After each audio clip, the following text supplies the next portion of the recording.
What's up, guys? Matchstick Gamer here. I know it's been a while since I did one of these little face cam videos where essentially I talk to you guys, and usually when I do it, it's to review things.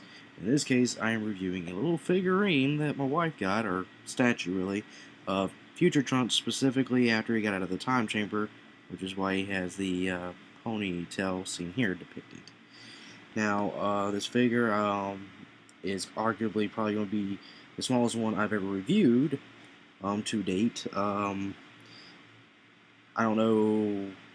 I'm assuming that because it's actually smaller than the last bots with the Super Saiyan God Goku figure I reviewed. Go check out that video if you haven't. Anyways, so before we get actually into the bots and check out the figure, let's check out the bots itself. I think it's a nice, neat little bots. I mean, it's not the most amazing thing. I do find one thing on it particularly I like, but anyways, here's the front of the bots. As you can see, Dragon Ball styling. There's some Japanese text mixed with English text. There's your side, also a bunch of Japanese text. Anyways, if you're wondering what styling is, it says... Boy, this is hard to read in the dark. I had to hunch over like this and look stupid. It says, "What styling? A new line that captures the intensity and raw emotion of your favorite Dragon Ball characters in a 102mm 4.0-inch figure. Based on new original illustrations, these figures faithfully replicate every detail from powerful facial expressions to dynamic poses, with shape molding embodying the essence of the character with style." So there you go. So basically, what all that means is they're trying to say we did a really good job when trying to make this character, specifically Trunks, appear in the form of a statue for people to buy and own. Here's some more stuff on the sides, more pictures of Trunks with Japanese text. The top, which has the usual Toei approved sticker right there, meaning that Toei approved of this. There's a bottom in case you're wondering if there's anything fancy on the bottom for some reason. But here's the back, and I particularly like the drawing illustration right here for the design. That's what I particularly found interesting on the bots. Anyways, enough about the bots. Let's get into what's inside the bots. That's probably what most of y'all are here to check out. I'm kind of glad this was bought because, being as, of course, the Future Trunks arc is going on in Dragon Ball Super right now, meaning he is being talked about quite a bit, I figure, why not review a figurine of said character? Boy, this box is a little bit of a pain in the butt. Okay. Yeah, no dip, that's what I'm doing.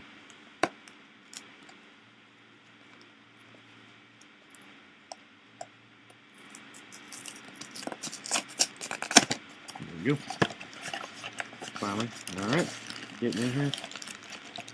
Okay, it appears to come in multiple pieces. Is there anything else on there? Appears to be some instructions in Japanese. Who needs instructions? I know, I'm a typical guy apparently. Who needs instructions? There's all the pieces for the figurine in the original bagging. The stand and what appears to be a stand. Future Trunks' arm and his sword sheath and some other stuff, which we'll get into in a minute. First, let's get the figure out. No, the stand's right here. Okay. Figure out what this thing here is in a minute. I'm not sure what this right here is. It might just be some paper or cardboard to keep some stuff from breaking. I don't know. We'll see. Anyways, let's get into this. The fun part, ripping the plastic apart to get the stuff. Get the stand out, off to the side, right there, will be fine. And I will do a size comparison with the previous figure I opened up, the Super Saiyan God Goku figure, for height comparison if you're wondering. Bear in mind this one's like in a crouched fighting stance versus the Super Saiyan God Goku figure, which is in a stance where he's just standing straight up.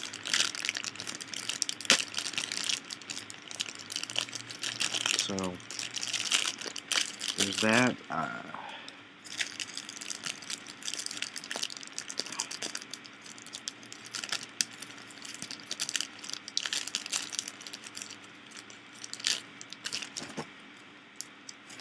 Okay, here's that. So let's start assembling pieces. Okay.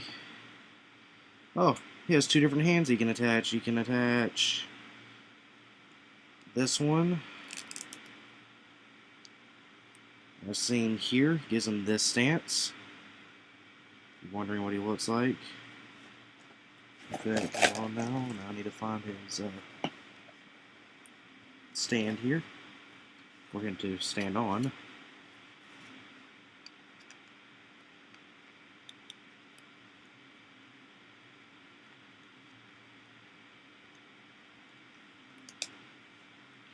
Okay, there he is on a stand. That's without his sheath or sword or anything. He has an exchangeable arm, as seen here, for wielding this sword. So let's get into that now, so we can equip his other gear. I actually had a curious question earlier whenever this was bought, if the sword goes in the sheath. Looking at it now, no, it doesn't, which for some reason doesn't surprise me. So there we go. There's the arm.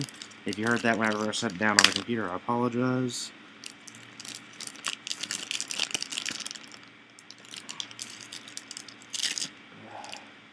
There's the sheath accessory, if you're wondering what that looks like. There you go. I apologize if I look stupid while doing that. And then, of course, let's get to the sword.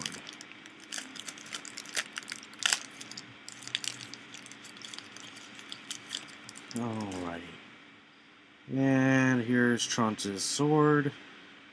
Very well detailed. It's supposed to be held in the hand here somehow or another. Does the hand open up, or do you just slide it in? I'm assuming it. Okay, this is weird. There we go. I guess that is how you're supposed to do it. I mean, it's just a plastic hand, ain't gonna hurt anything. That's what the hand will look like when it's wielding the sword. Let's get Trunks' sheath on him. Make sure I'm putting it on there properly. Comparing it to images seen here. So it looks like it. Okay. Yeah, something like this. Somehow. How the heck did they do that?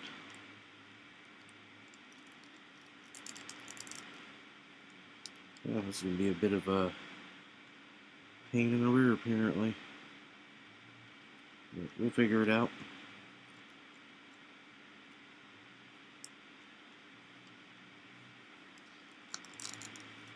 I assure you I'm not breaking a figure, folks. I am actually taking great care not to break this or do any sort of damage to it.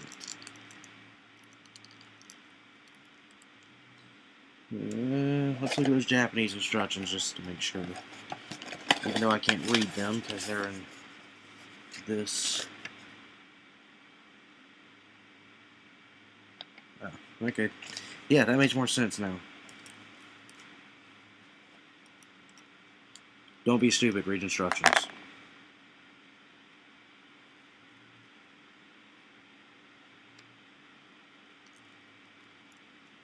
Okay. Get that on there. So, here's Trunks with the sheath, with the regular hand, not the sword holding hand.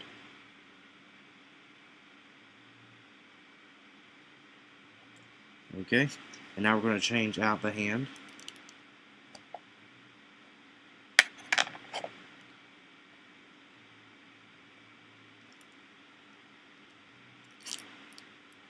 And here's Trunks holding the sword now.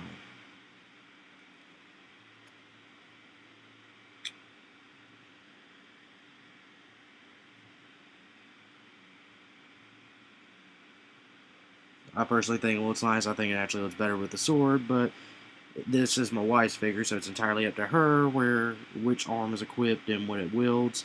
And of course, obviously, we have to find a safe place to store the extra non-sword holding hand, and I'm sure we'll find a spot. So anyways, as I said, I do a size comparison between the previous figure and this one. So here's the Super Saiyan God Goku figure from the last review video. Here's the Trunks. And this is from the base. As we can see, significant height difference. I think if this Trunks wasn't in a fighting stance, it'd be roughly the same height, but The figure's not as small as I thought it'd be, based around just the box, because the box, again, is significantly smaller to the other one. But, yeah, there's that. Anyways, so what do y'all think of the figure? Do y'all like it? Would you like to get one? I got this one at Butts A Million. Okay, just so you know. Yours may be found at other locations. I know some GameStops and various locations have started selling these kind of figures. As I said, Butts A Million. You can probably find them on eBay real cheap. Maybe on other various sites that sell stuff like this. Maybe, you know, somebody that's got a hookup, whatever. I don't know. Anyways, comment down below, tell me what you think, and I want to thank y'all for watching. Make sure to like, rate, comment, subscribe, all that usual junk. Yeah, peace, guys. Dragon Ball, Dragon Ball Z/Kai, Dragon Ball GT, and Dragon Ball Super are all owned by Fuji TV, Toei Animation, Funimation, and Akira Toriyama. I do not claim to own any of these. The video and any images that appear were used under fair use.